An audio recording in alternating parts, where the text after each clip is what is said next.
Mesdames, Messieurs, bonsoir et merci d'être avec nous.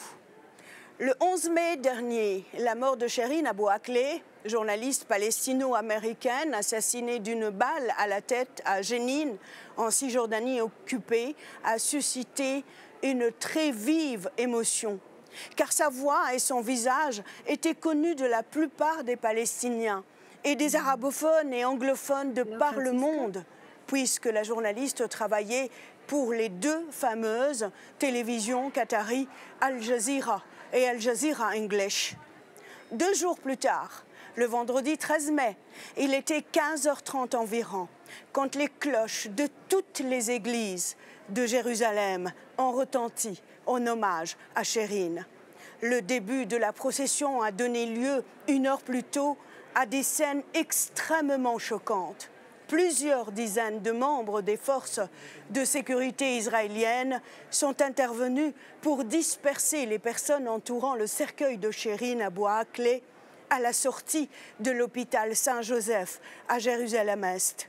Sous la violence de l'assaut, son cercueil a même failli tomber par terre, suscitant la colère et la stupéfaction du monde libre. Les circonstances de sa mort, en plein reportage sur une opération militaire israélienne dans le camp de Jenin en Cisjordanie occupée, soulèvent encore beaucoup de questions. Après autopsie du corps de la journaliste, expertise et audition des témoins, il a été conclu que Shireen a été tuée d'une balle de 5,56 mm à la tête et que la seule source des tirs provenait des forces d'occupation dans le but de tuer, avait déclaré le procureur général palestinien Akram Al-Khatib. C'est aussi la conclusion de la chaîne américaine CNN au terme d'une enquête publiée le 24 mai dernier. Passé le choc et l'indignation des premiers jours, aucune enquête internationale n'a été ouverte. Les États-Unis se sont contentés de rappeler aux Israéliens l'importance de mener une investigation. Qu'en est-il de la position de l'Union européenne? Y a-t-il du nouveau dans cette affaire de la part des autorités palestiniennes? Quel rôle peut jouer la Cour pénale internationale pour faire justice à Shireen? Ces questions et bien d'autres, je les poserai à Adel Atiyeh, ambassadeur de Palestine auprès de l'Union européenne, Salima Yanbou, eurodéputé et membre de la délégation pour les relations avec la Palestine, Marc Botenga, lui aussi eurodéputé et membre de la Commission des Affaires étrangères, et enfin Eric David, professeur émérite de droit international de l'Université libre de Bruxelles. Eric David, bonjour et merci d'avoir accepté notre invitation. Merci de m'avoir invité.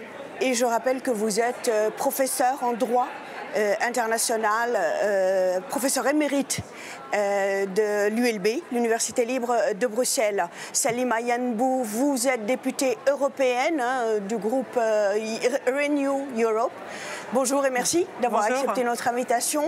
Monsieur Adel Atiyeh, vous êtes le chef de mission adjoint de l'autorité palestinienne ici à Bruxelles. Bonjour et merci d'avoir accepté mon invitation.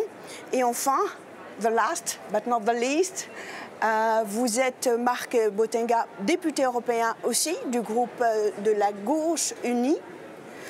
Merci d'avoir accepté notre invitation. Plaisir. Je vous donnerai dans un premier temps la parole à chacun pour me dire votre position d'abord par rapport à l'assassinat de Shireen Abu Akleh par les forces, par les soldats israéliens, mais aussi votre ressenti par rapport au jour de la procession de la dépouille de la journaliste. Eric David. Vous m'avez demandé si l'on pouvait qualifier ce fait de crime contre l'humanité. Alors je pense que c'est quelque chose qui peut se défendre juridiquement. Pourquoi? Parce que le crime contre l'humanité, la définition du crime contre l'humanité telle qu'on la trouve à l'article 7 du statut de la Cour pénale internationale, ce sont en fait un ensemble de violations graves des droits humains qui sont commis dans le cadre d'une attaque généralisée ou systématique contre une population civile. Il y a donc plusieurs éléments. Il y a un élément matériel, violation grave. Bon, ici, il y a un meurtre pur et simple, donc c'est clairement une violation grave. Un élément contextuel. Il faut une attaque généralisée ou systématique contre une population civile. Et par attaque, on n'entend pas une offensive de type militaire. Ce n'est pas du tout cela. En fait, c'est une accumulation de violations des droits humains les plus élémentaires qui sert à définir l'attaque. C'est ce que l'on trouve dans les éléments des crimes qui sont annexés au statut de la Cour pénale internationale. Et donc ici, dès lors que Israël commet à l'encontre de la population palestinienne un ensemble de faits qui peuvent être qualifiés de violations graves des droits humains, qu'il s'agisse d'expulsion, d'arrestation, d'enlèvement ou de maintien en détention administrative pendant des périodes indéfinies, bien là nous sommes en présence du critère contextuel d'attaque généralisée ou systématique, et donc la notion de crime contre l'humanité pourrait se défendre. Je dis pourrait parce que malgré tout, la jurisprudence est un petit peu hésitante et elle demande que dans l'auteur du fait proprement dit, le fait s'inscrive dans un ensemble de faits, pas un acte isolé. Mais, je répète, la jurisprudence est hésitante. Il y a des jugements qui, au contraire, estiment que dès lors que le contexte est rempli, ça suffit pour dire que c'est un crime contre l'humanité. Maintenant, on peut aussi dire que c'est un crime de guerre, tout simplement. Pourquoi? Parce que nous sommes toujours dans une situation de conflit armé entre d'une part Israël et d'autre part la Palestine, que le fait en cause, c'est l'homicide commis volontairement et intentionnellement, apparemment, contre une personne civile, une journaliste. Par conséquent, nous sommes bel et bien là, même si on ne retient pas la qualification de crime contre l'humanité, on peut certainement retenir celle de crime de guerre. Voilà en ce qui concerne la qualification du fait. Salima Yenbou, votre ressenti, votre position? Alors mon ressenti dans un premier temps, c'est forcément de la tristesse et de l'indignation. Tout meurtre engendre forcément de la tristesse, et qui plus est pour une journaliste, puisqu'on a bafoué le droit international. Et ça, c'est plutôt de l'indignation. Ensuite, scandalisée par ce qui s'est passé pendant les obsèques. Elle n'a pas le droit à des obsèques dignes. Et ça, c'est un réel scandale. Et puis, je pense qu'il y a un grand manque de transparence d'Israël depuis toujours. Aujourd'hui, malheureusement, grâce à ce meurtre, parce que l'ONU l'a qualifié de meurtre, on voit un peu bouger par-ci, par-là. Je pense que ce n'est pas suffisant, mais une vraie volonté de demander de la transparence pour résoudre cette énigme qui n'en est pas pour la grande majorité, mais qu'il va falloir quand même démontrer qui a tiré cette balle. Monsieur Atiyeh? Alors, donc, pour nous, pour un Palestinien, c'était vraiment le choc d'avoir assassiné une journaliste autant aimée, autant présente au sein de la société palestinienne, qui a lutté toute sa vie pour porter la voix du peuple palestinien au sein des pays arabes et à l'étranger. C'est le choc devant l'audace de la puissance occupante à viser systématiquement des journalistes, à avoir assassiné Shireen Abu Akleh par un sniper qui a visé une personne bien identifiée en tant que journaliste. C'est aussi l'indignation devant la réaction, je dirais, que je qualifie d'une réaction molle de la communauté internationale à l'égard de cet assassinat qui donne à Israël plus de sentiments d'impunité à l'égard du droit international tel qu'il a été décrit et qualifié par le professeur David.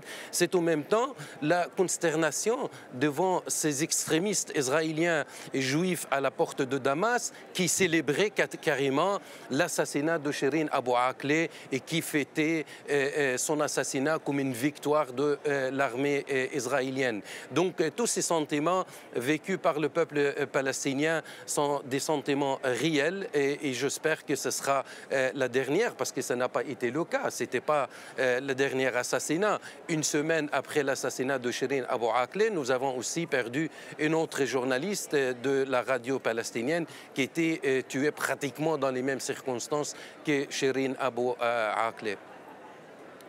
Marc Bodinga, votre réaction aussi? Oui, d'abord le choc, évidemment, je pense. C'est la première chose quand même quand on voit ça. Aussi face à effectivement une journaliste qui, dans le monde arabe et en Palestine en particulier, mais était quelqu'un de connu, de respecté, qui avait aussi d'ailleurs la double nationalité. Et donc il s'agit ici vraiment d'un cas emblématique parce que, comme on dit, ici c'est quelque chose de très visible, mais c'est en fait une expression, un moment où des pratiques de quasi tous les jours deviennent visibles. Et donc on a cette rage, cette colère par rapport à l'impunité, par rapport à cette mort inutile. Et donc ça c'est, je pense, la première réaction qui est naturelle. Évidemment, après de l'indignation totale quand on ne respecte même pas les obsèques d'une personne.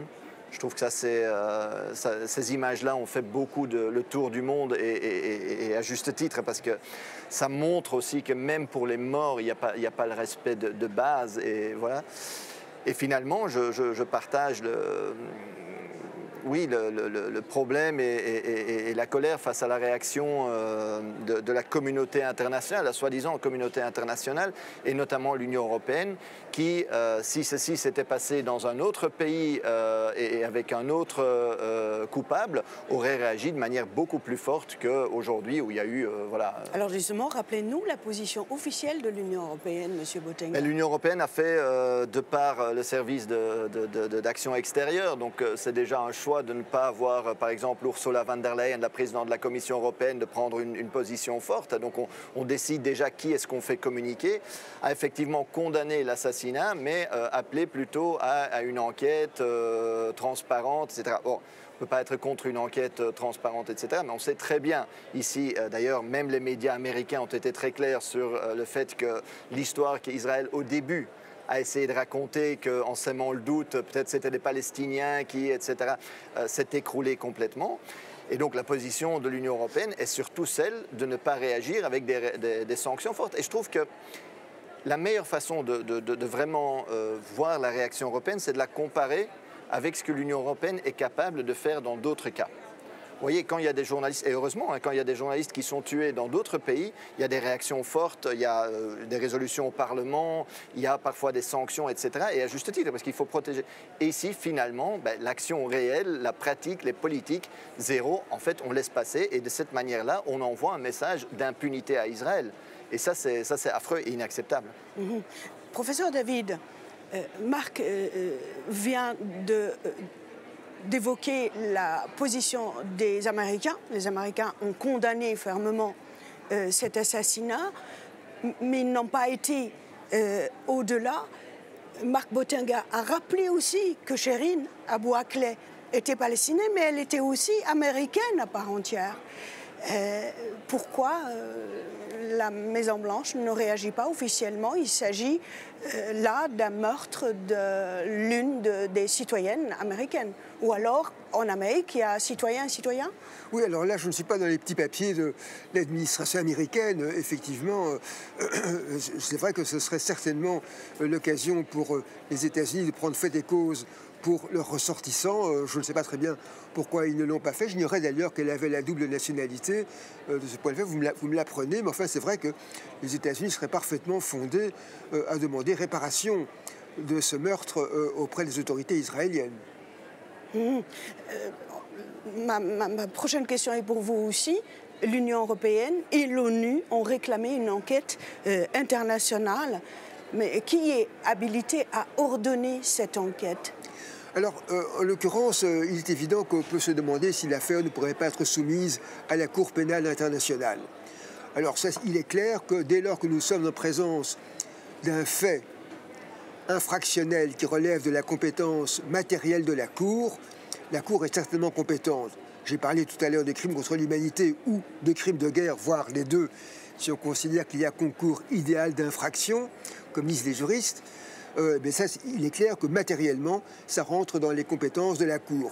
Encore faut-il que la personne soit, que l'auteur présumé de l'infraction, l'auteur présumé du crime, soit un national d'un État parti au statut de la Cour.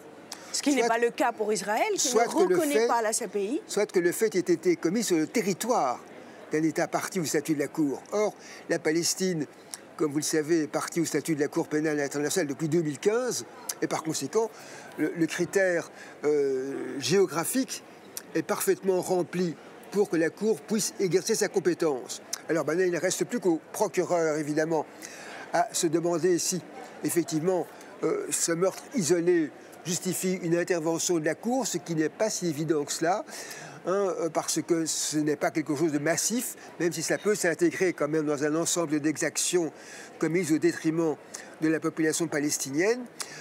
Et de toute façon, si il décide qu'il y a matière à enquête, il devra demander alors l'autorisation de la chambre préliminaire de la Cour pénale, conformément à l'article 15 du statut, pour déterminer, pour que la Cour lui donne son feu vert pour ouvrir une enquête à ce sujet.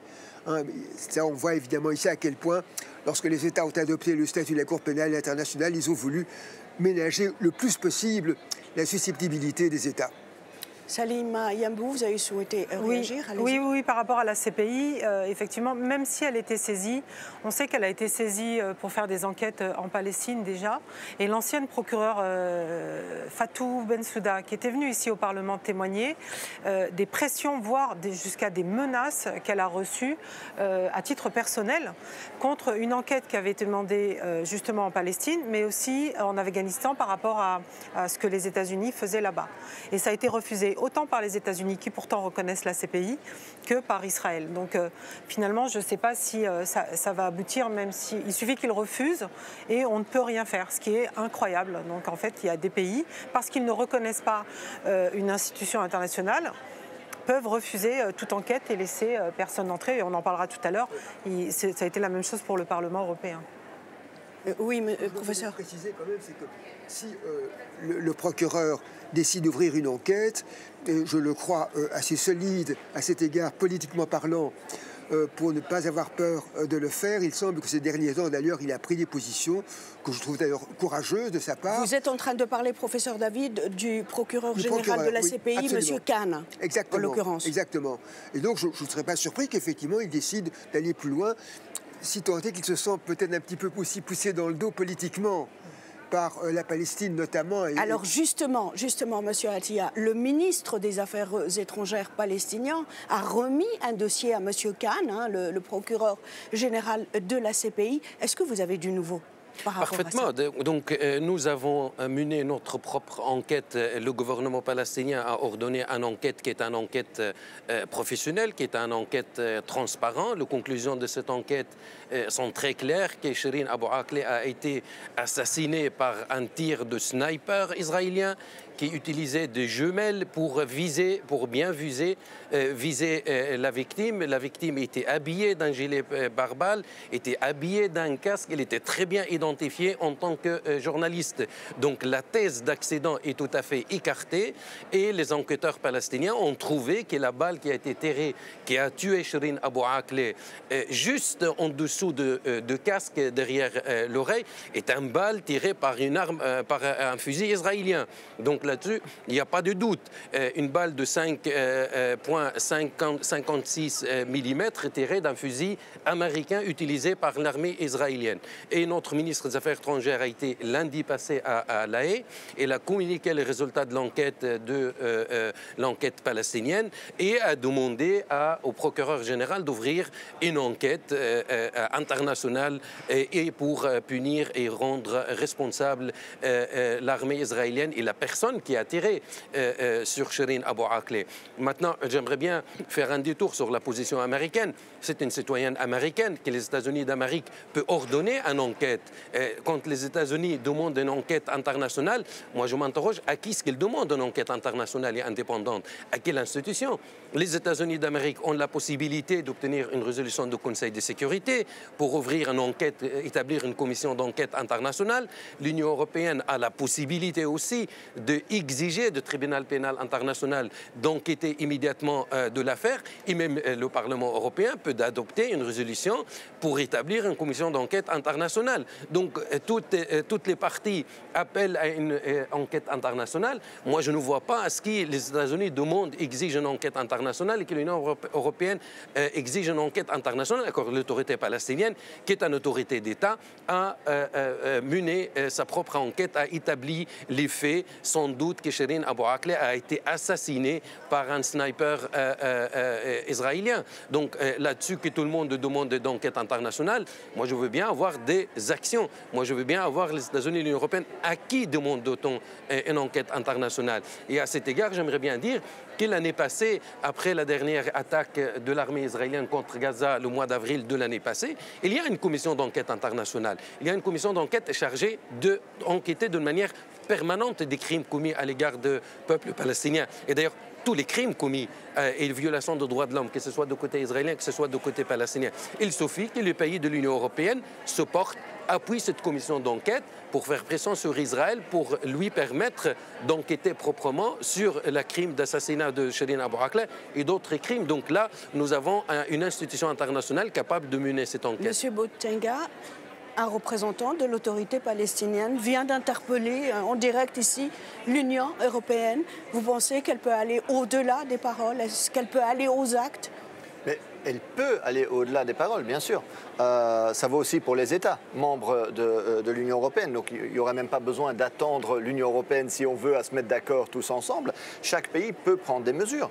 Donc ce n'est pas d'ailleurs nouveau, parce que maintenant, ce que je disais, le cas de Shireen Abu Akleh est particulièrement violent et figuré dans les médias, mais c'est quelque chose de fréquent, c'est quelque chose même de régulier. La Fédération internationale des journalistes, déjà en décembre, avait soumis un rapport aux Nations Unies en dénonçant le fait que de manière systématique, des journalistes étaient ciblés par les forces israéliennes.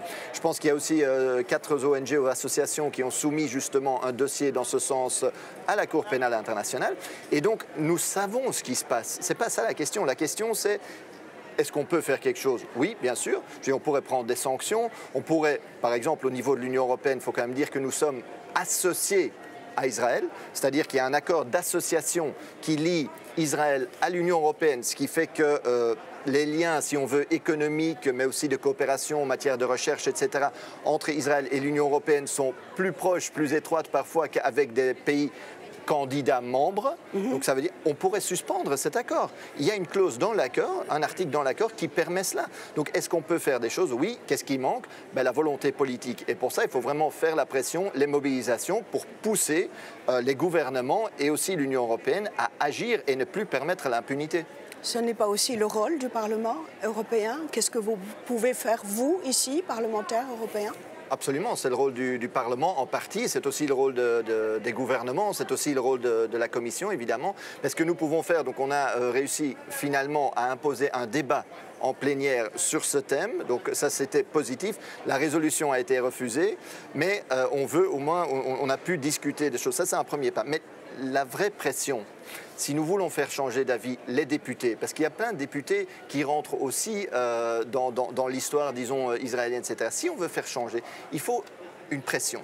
Et là, je suis vraiment content de voir que le mouvement de solidarité avec la Palestine et les ONG, etc., jouent un rôle fondamental là-dedans pour articuler. Il y a maintenant une initiative citoyenne européenne, par exemple, qui demande d'arrêter le commerce avec les colonies illégales, parce que même ça, pour l'instant, au niveau européen, c'est pas fait. Donc, il y a maintenant une initiative citoyenne européenne qui demande à la Commission européenne, écoutez, arrêtez au moins cela. Voilà, mais cette pression-là, cette mobilisation par le mouvement de solidarité sera essentielle, et nous, on est tout à fait prêts à relayer ça au sein du Parlement européen pour faire basculer le Parlement européen aussi du bon côté. Très bien. Salima Yanbou, est-ce que vous discutez, est-ce que vous dialoguez avec le Parlement israélien, vous, en tant que groupe Renew Europe? par Bien exemple. évidemment, comme tous les groupes, effectivement, on essaie de discuter avec tout le monde. Si on coupe les discussions, on ne peut plus rien faire avancer. Donc, il faut continuer. Après, pour ce qui est du Parlement, c'est vrai qu'on voit la difficulté qu'on a eue, malgré l'indignation affichée de tout le monde, de faire passer une résolution. On voit bien combien c'est compliqué. Plus de 25 ans sans résolution, hein, c'est juste incroyable. Il y a juste 2 pays comme ça qui échappent aux résolutions européennes. Mais en tout cas, moi, j'ai l'espoir, et je pense que, chers collègues, on travaille là-dessus aussi, pour que cette résolution elle ait lieu au moins en septembre. La prochaine, j'y crois pas, mais en septembre, qu'il y ait une véritable résolution sur l'apartheid qui se passe là-bas depuis 74 ans, et qu'on puisse enfin en parler pour changer un peu la vision, notamment des jeunes députés, parce qu'il y a beaucoup de jeunes députés qui sont arrivés, et pour rééquilibrer la vision des choses au sein du Parlement. On a interpellé aussi la présidente, Mme Metsola, qui était là-bas la semaine dernière, si je ne dis pas de bêtises, la semaine dernière, et qui, d'après ses dires dans la dernière COP, a dit avoir évoqué ces problèmes, mais je pense que ce n'est pas suffisant. Les évoquer et puis rentrer, et puis finalement faire sa visite comme si de rien n'était, continuer à montrer les universités sur des territoires occupés et justement entériner ces territoires parce que on fait un espèce de lobby dans ces universités pour dire regardez, c'est magnifique, c'est génial. Donc demain, pourquoi est-ce qu'il faudrait les détruire? C'est inadmissible. Donc il va falloir qu'elle prenne ses responsabilités en tant que présidente du Parlement, et on se charge de chacun de notre côté de mettre la pression. Professeur David, qu'est-ce qui fait que seul le procureur général de la CPI peut ou pas donner le là pour ouvrir une enquête? Il peut amorcer la situation, mais le dernier mot appartient à la Cour elle-même, à travers la chambre préliminaire, qui est une sorte, si vous voulez, mutatis mutandis, comme disent les juristes, une sorte de juridiction d'instruction, en quelque sorte, qui doit vérifier si effectivement elle estime que les intérêts de la justice exigent l'ouverture de cette enquête. Et ça, c'est quelque chose qui, évidemment, dépend de l'opinion des membres de la chambre préliminaire, bien sûr. Monsieur Attier, pourquoi seules les autorités palestiniennes ont amorcé de manière officielle une enquête, et pourquoi l'autorité palestinienne a refusé de mener cette enquête conjointement avec les Israéliens? Alors, si tant est que, je ne sais pas si les Israéliens refusent, je pense. C'est de notre responsabilité d'identifier les faits, d'établir la vérité sur l'assassinat d'un de nos citoyens. L'opération a eu lieu dans les territoires occupés, les territoires palestiniens occupés. Et il sera très étrange d'associer le criminel qui a tiré au déroulement de l'enquête. Moi, je me demande pourquoi est-ce que la communauté internationale et l'Union européenne n'acceptent pas à 100% l'enquête palestinienne. Nous avons quand même des professionnels qui ont mené cette enquête, et c'est une enquête complète. Pourquoi faut-il associer le criminel à cette enquête alors que les faits sont tout à fait clairs?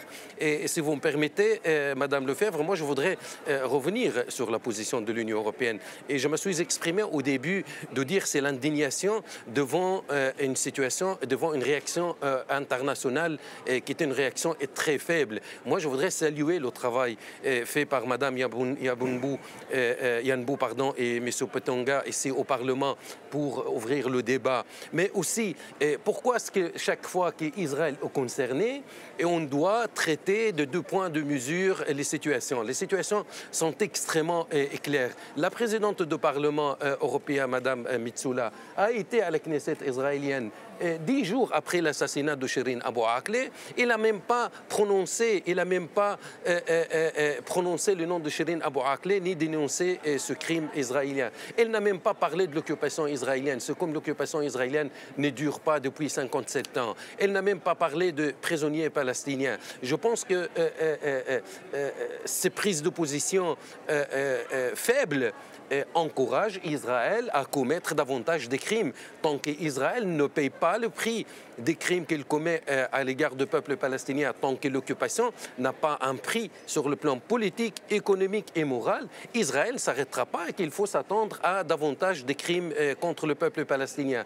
Le communiqué de l'Union européenne le jour de l'assassinat de Shireen Abu Akleh parlait de la mort de Shireen Abu Akleh. Dans le communiqué qui fait 2/3 d'une page, vous ne trouvez nulle part le mot Israël prononcé, ni Israël ni l'occupation. Pourquoi on n'appelle pas un chat un chat? Pourquoi est-ce que les choses sont très claires lorsqu'on parle de la Chine? Pourquoi les choses sont très claires lorsqu'on parle de l'Ukraine? Pourquoi les faits sont très clairs quand on parle d'autres pays? Et quand on parle d'Israël, il faut toujours laisser l'ambiguïté et laisser les choses dans le doute. Et c'est ça ce qui encourage Israël. C'est ça ce qui fait qu'Israël se sent totalement dans l'immunité à l'égard du droit international. Et c'est ça ce qui fait qu'Israël, aujourd'hui, elle est rassurée par la position de l'Union européenne et les pays membres de l'Union européenne qui ont voté. 3 pays membres de l'Union européenne ont voté l'année passée au Conseil des droits de l'homme contre la mise en œuvre de cette commission d'enquête pour enquêter dans les crimes commis par Israël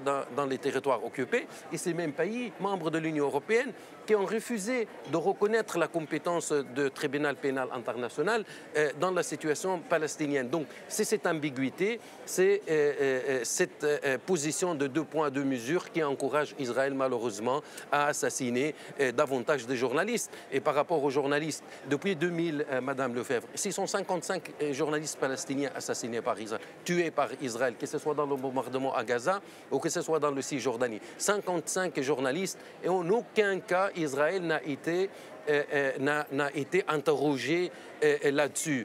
Israël, comme Marc l'a mentionné, l'Union européenne est le premier partenaire de l'État d'Israël. Elle pourra quand même activer l'article 2 de l'accord d'association qui dit que les relations entre l'Union européenne et entre Israël sont basées sur le respect des droits de l'homme et sur le respect des principes démocratiques, alors que vous êtes d'accord avec moi qu'Israël fait tout aujourd'hui sauf respecter le droit international. Donc effectivement, Israël a un accord d'association au statut avancé avec l'Union européenne, mais vous le savez, ici même au Parlement européen, nous avons ce qu'on appelle le Parlement juif européen. C'est un Parlement virtuel, mais il y a des personnes.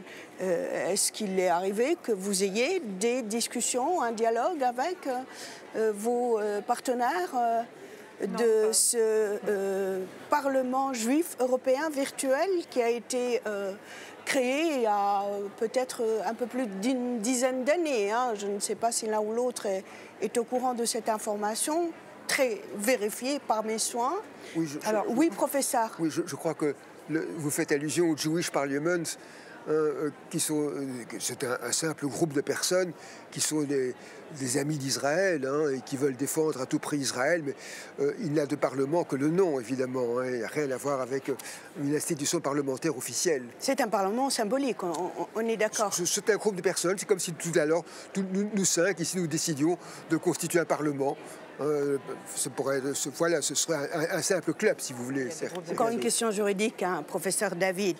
Par rapport au droit international, si par bonheur, M. Khan accepte d'ouvrir une enquête, de demander l'ouverture d'une enquête, et que, en sachant qu'Israël n'est pas membre de la CPI, ne reconnaît pas la CPI, est-ce qu'ils peuvent convoquer des personnes israéliennes et non un État moral, une personnalité morale? Bien sûr, la Cour pénale, le procureur peut parfaitement essayer de récolter des preuves par toute voie de droit.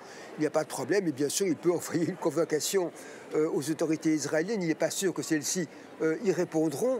Mais en tout cas, sur le principe même de l'envoi d'une invitation à comparaître, c'est parfaitement possible. Mais ceci dit, bien entendu, nous ne sommes pas dans un État interne ici, je veux dire un État national où là il y a des forces de l'ordre qui peuvent obliger une personne à comparaître. Ici ce n'est pas le cas. Nous sommes encore dans une situation malgré tout qui est une forme de situation d'anarchie internationale. Il faut bien se rendre compte, il ne faut pas, je dirais, considérer les relations internationales comme étant tout à fait comparables à la situation des relations au sein d'un État. J'aimerais qu'on évoque Al Jazeera, le réseau Al Jazeera, la chaîne de télévision où Shireen travaillait. elle a aussi engagé une enquête. Est-ce que vous travaillez ensemble, Monsieur Atiyeh?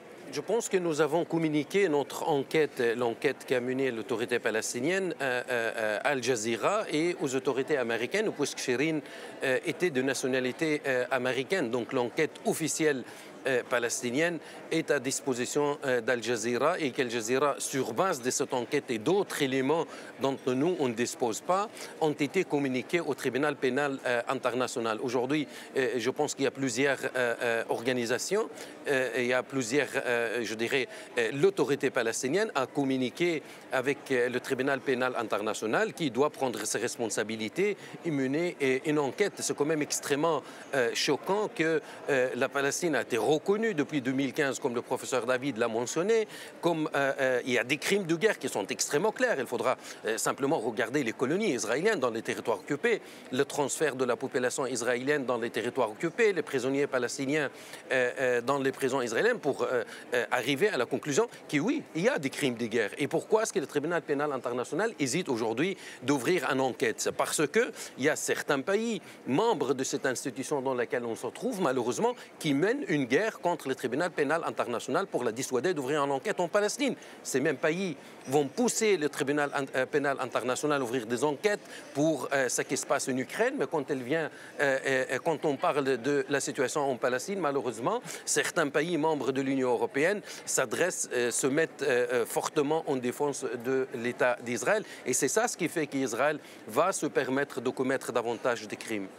Monsieur Bojanga, jeudi dernier, la représentante du Conseil des droits de l'homme de l'ONU a rappelé que ce n'était pas, et M. Atiyeh l'a dit aussi, ce n'était pas la première fois que les soldats israéliens assassinent un ou une journaliste en Palestine. Elle a avancé le chiffre de 40. Monsieur Atiyeh, il vient de dire que depuis, il y en a 55 journalistes palestiniens qui ont été assassinés par les forces israéliennes depuis 12 ans. Selon donc la représentante du Conseil des droits de l'homme de l'ONU. À quand la fin de ces crimes impunis? Je pense qu'il y a un rapport qui est sorti hier. La base du problème, c'est l'occupation, la colonisation illégale. Ça, je pense que c'est tout à fait clair, c'est pas nouveau. D'ailleurs, quand on parle de droit international, la première violation du droit international, c'est cette occupation, cette colonisation illégale, dont aujourd'hui, on parle d'apartheid. Donc c'est un mot fort dont les organisations sur place parlent déjà depuis longtemps, mais qui aujourd'hui est repris par des grandes ONG, associations internationales, Human Rights Watch, Amnesty International. Et donc il faut mettre fin, soyons très clairs, à cette colonisation illégale et au régime de l'apartheid. Et pour ça, moi je suis convaincu que la seule façon d'y arriver, c'est effectivement mettre une pression. Vous voyez, quand il y a eu la première fois qu'on a commencé à parler d'une enquête par la Cour pénale internationale, Netanyahou à l'époque a été très clair en disant « nous n'allons pas collaborer ». On n'a pas coopéré avec cette cour pénale. Bon, très bien. À un certain moment, il faut quand même dire, basta, il y a eu autant de crimes, autant de résolutions des Nations Unies violées. Nous le voyons dans d'autres cas, quand il y a une résolution des Nations Unies qui est violée, quand la Charte des Nations Unies est violée, tout le monde dit, on ne peut pas laisser passer. Par exemple, l'invasion russe de l'Ukraine est une violation de la Charte des Nations Unies et l'Union européenne réagit de manière extrêmement forte. Il y a d'autres cas qu'on pourrait citer. Aujourd'hui, osons finalement arrêter cette hypocrisie, ce deux poids deux mesures, où à Israël on permet tout et n'importe quoi, que ce soit l'assassinat des journalistes, que ce soit la colonisation des gens qui sont chassés de leur maison, des enfants qui sont emprisonnés, des détentions administratives sans procès. Et disons, voilà, on prend ça au sérieux et nous prenons des sanctions. Et je trouve que vraiment la première mesure que l'Union européenne peut prendre, c'est suspendre cet accord d'association. C'est quand même assez clair qu'il y a une contradiction entre la réalité sur le terrain et l'accord 2 de cet accord d'association. Alors suspendons-la. Effectivement, là j'étais en désaccord avec Mme Metsola, présidente du Parlement européen, qui fait un discours devant le Parlement israélien et qui parle de valeurs communes. Or pour moi, l'apartheid, la colonisation, ce n'est pas mes valeurs. C'est très clair. Et donc agissons maintenant finalement par rapport à, effectivement, le dialogue n'a pas manqué, hein, les processus de paix, les dialogues, etc. pendant des décennies. On voit aujourd'hui, il faut prendre des sanctions. Vous partagez le même avis, Madame Ah oui, Yenbou? complètement. Et puis on voit de toute façon que ça se durcit, notamment avec le nouveau gouvernement, encore plus, où aujourd'hui, même les Israéliens qui critiquent ce qui se passe en Palestine, aujourd'hui sont taxés de terroristes, voire d'antisémites. C'est quand même incroyable. Donc il y a des lois qui se durcissent pour qu'on ne puisse plus du tout faire une critique de l'État israélien. Et pour revenir juste 30 secondes sur l'affaire de l'enquête, est-ce que ça nous viendrait à l'idée, 30 secondes après la fin de la guerre de l'Ukraine, de demander aux Russes de faire l'enquête? Non. Alors pourquoi est-ce que là, on attend que ce soit Israël qui mène cette enquête? Est-ce qu'on donnerait les preuves à la Russie, comme l'a demandé Israël? Au départ, ils ont demandé la balle, avant même de parler d'enquête commune. Ils ont demandé, est-ce que ça nous viendrait à l'esprit de leur donner ces documents? Ben, évidemment non. Alors pourquoi aujourd'hui, là, sur Israël et Palestine, on trouve ça incroyable que la Palestine refuserait une enquête commune? Ce sont ces deux poids, deux mesures, professeur, qui exacerbent le monde juste. Vous en pensez quoi, vous? Je ne peux malheureusement que confirmer effectivement cette situation dramatique que l'on observe, je dirais, à bien des points de vue dans toutes les situations internationales. C'est vrai qu'actuellement, l'Ukraine est sous les feux d'actualité, mais enfin, vous savez, il se passe des choses presque aussi horribles en Afrique actuellement, et dont on ne dit pas grand-chose, du moins les médias ne disent pas grand-chose. Hein, et c'est vrai qu'il y a là, effectivement, ce phénomène du double standard, qui est hélas un phénomène récurrent et peut-être, je dirais, un peu inévitable dans la société humaine. C'est pas pour ça qu'il faut évidemment l'accepter, il faut lutter contre cela. Hein, et même si c'est un peu paraître naïf d'agiter le flambeau des droits humains, il faut y croire, toujours y croire. C'est ce que je dis toujours, même quand je perds au tennis. Une dernière question à Adel Atiyeh, et puis on va faire un dernier tour de plateau et on va conclure parce qu'on n'a vraiment plus le temps. Une bête question, comme dirait un Belge. C'est la plus intéressante, certainement. À quoi servent les casques et les gilets pare-balles s'ils ne protègent pas les journalistes de la mort? Eh bien, Israël, c'est le seul endroit au monde où ces gilets pare-balles et des casques qui ne servent à rien pour protéger. Lorsque vous avez un sniper qui peut viser derrière l'oreille d'une personne qui porte un casque et qui porte un gilet pare-balles, c'est le seul endroit au monde. Ça se passe en Israël, c'est les snipers israéliens avec les fusils israéliens. Alors que ce matériel est fourni aux journalistes pour les protéger. C'est une chose qui se passe nulle part ailleurs et encore moins la réaction, encore une fois, timide de la communauté internationale qui encourage à Israël de continuer de commettre ces crimes. Madame Yenbou a mentionné le travail au Parlement et les difficultés d'obtenir une résolution. Pourquoi est-ce qu'il est difficile au Parlement européen d'obtenir une résolution sur base des éléments dont on dispose et condamner ces crimes et exiger des mesures, des sanctions contre l'État d'Israël? C'est quand même extraordinaire. L'Union européenne a adopté le mois de décembre 2020 un instrument de protection, ça s'appelle l'instrument global européen pour la protection des droits de l'homme. Cet instrument a été appliqué, imposé de sanctions contre des dirigeants un peu partout dans le monde et à la tête de quel contre les dirigeants russes. On peut quand même l'activer et l'appliquer dans la situation d'Israël, puisqu'Israël est un associé très proche de l'Europe. Un dernier mot, Marc Botenga. Un dernier mot, qu'il faut continuer à se mobiliser, soyons clairs, parce que ce n'est que par la pression. Donc il faut savoir la situation dans laquelle nous sommes.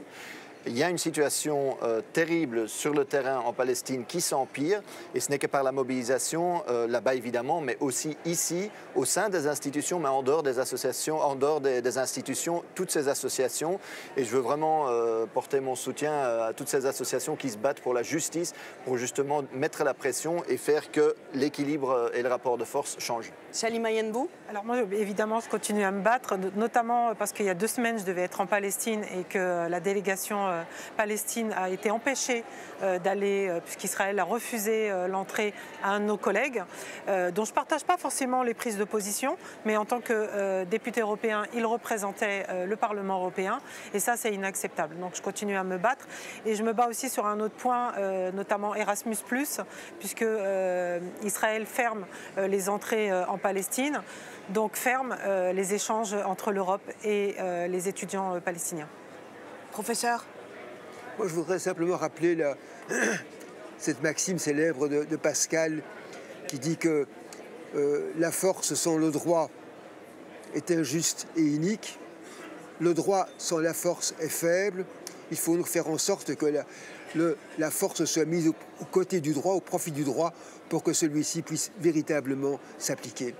Monsieur l'ambassadeur, très rapidement. Alors, très rapidement, moi je voudrais dire, si Israël n'est pas, si on ne porte pas Israël responsable de ces crimes, il faut arrêter d'appliquer cette politique de deux poids, de deux mesures lorsqu'il s'agit d'Israël, que l'Union européenne est complètement intimidée.